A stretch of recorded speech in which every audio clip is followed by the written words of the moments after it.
Try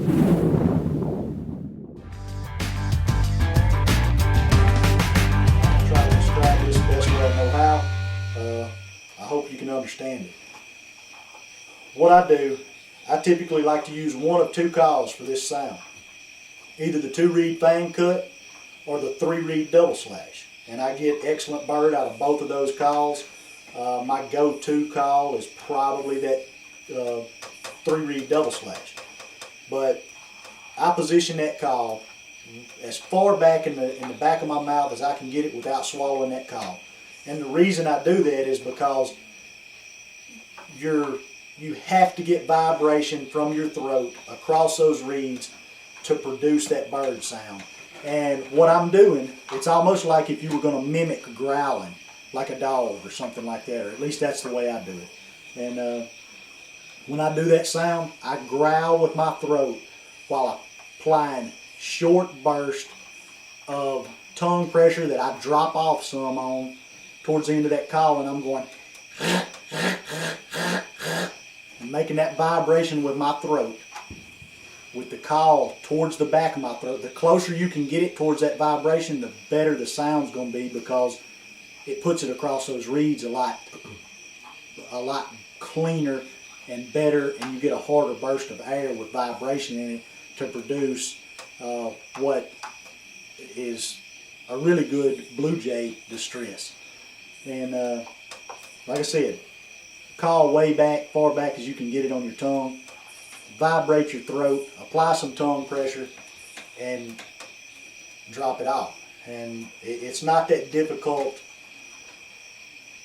as far as the way it sounds, but when you have to get that call that far back in your throat, it takes some getting used to with these diaphragms. There may be a gag reflex and stuff like that that you need to get over. But don't get impatient, keep trying it, because it's an excellent sound to have.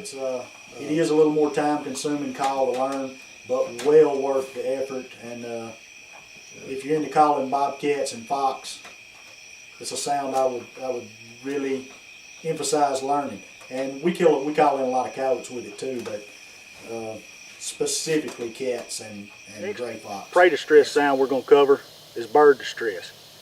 And this is an awesome sound that you can do on diaphragms. This is a sound that I don't believe you can duplicate on other calls. I'm going to use the 3-reed double slash to do this. And this is an awesome all-around call. We call in everything from coyotes, fox, bobcats, but it is especially effective on gray fox and bobcats. We kill a ton of them using this sound. Jason's going to give you his version of that same bird distress. He's going to use, what are you using, Jason? I'm going to be using the 2-reed fang cut. Here's my version on the 3-reed double slash, bird distress.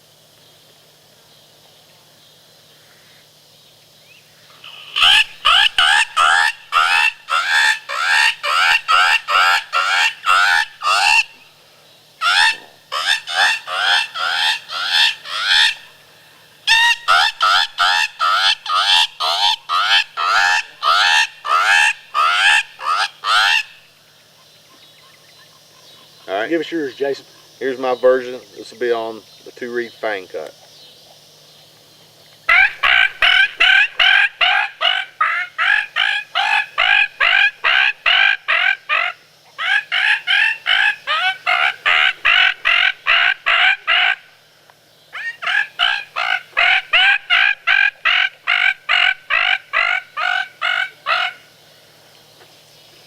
That's an awesome call for bobcats, fox, and coyotes, in particular bobcat and fox.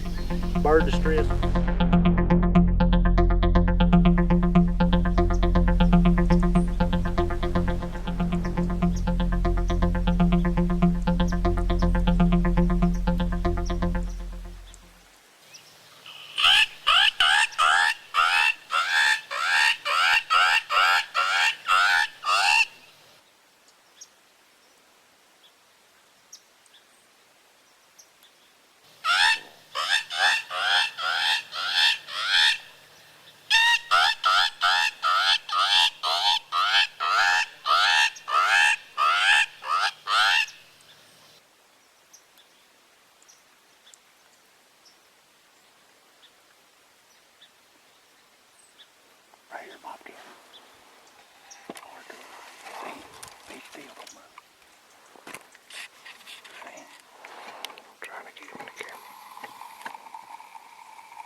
You see the hole I shot through?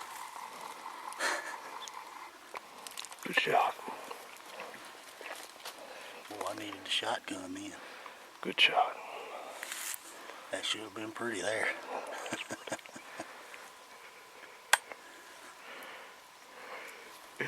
That's all you need. All them people toting that suitcase full of junk. All we tote's a can and one of these in our cheek. You know why? We need to tote our fur. We already got a boatload. Add one more to the pile.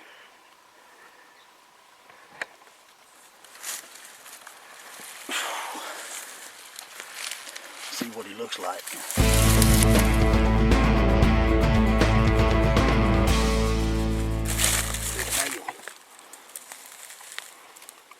That's a good cat. I'm talking about a dang good cat. Look at that.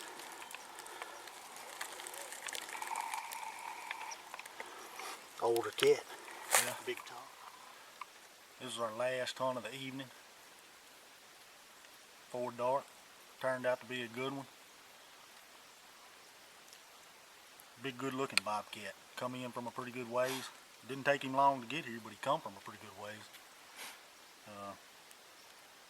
Needed the shotgun on that stand. He come across and I had a little bit of cover there blocking the shot. He come up there and I'm assuming it's on film. Come up there and sat down and I was able to lean over and shoot through a hole not much bigger than this can right here. And this can and what's in it is what makes us successful. Another one for the TC diaphragms and the TC team. Pretty cat and a pretty hunt. We got a couple coyotes in the boat already. Got that on film too, we think. Had another one we called up and put some lead in that we didn't find him. And I guess we're gonna call it quits for the day and till next time. What'd you think about it? That's a pretty scenario right there. You see way back there, that tree line is probably close to 400 yards or better. Assuming he came from back in that area, he come a long way. We called, I don't know, 15 minutes or so, something like that. Losing light quick. Next thing we know, he's right there on top of us. It was a real good hunt right there. He had 22-250 on hand there because we actually anticipated a longer shot. This ain't our typical hunt. We're usually in the thicket with them, but this time we kind of called in the open, so we anticipated that long shot. That's the reason for the 22-250. The shotgun was right beside him, but it just wasn't no moving to get the shotgun, so he had to take a close shot with that 22-250 in a very small hole, real thick, and it turned out real good. This is a big one. This is an old cat. Good hunt. He's an old cat. One thing about it, he ain't gonna get a damn bit over it.